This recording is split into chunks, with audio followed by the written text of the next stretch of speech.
Presented by RU Films.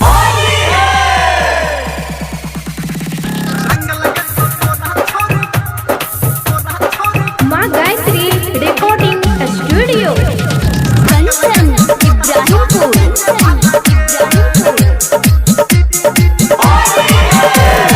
गामे गामे टोला टोला भेलै हलगे, गामे गामे टोला टोला भेलै हलगे।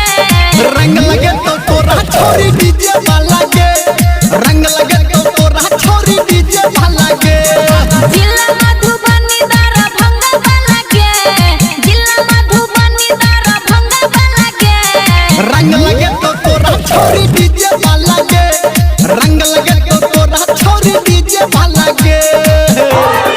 Presented by RU Films. Kanchan Ibrahimpur.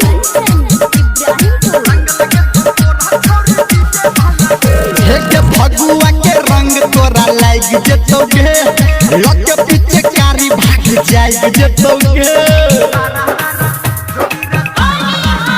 हो भगुआ के रंग तोरा लाग जेतोगे, लग पीछे कारी भाग जाए जेतोगे। लाले लाले पियर पियर हेतै काला गे, लाले लाले पियर पियर हेतै काला गे। रंग लगे तो तोरा छोरी डीजे वाला गे, रंग लगे तो तोरा छोरी डीजे वाला गे। Presented by RU Films. Kanchan Ibrahimpur.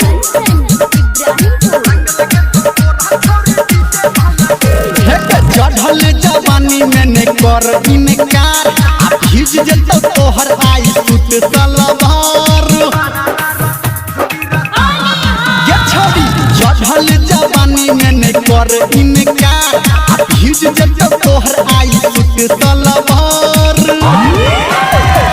काहे घर अंदर तोरा परलो वाला गे, काहे निर्मलिया तोरा परलो वाला गे।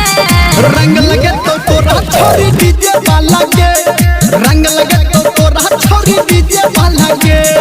गामे गामे टोला टोला भेलै हलगे, गामे गामे टोला टोला भेलै हलगे।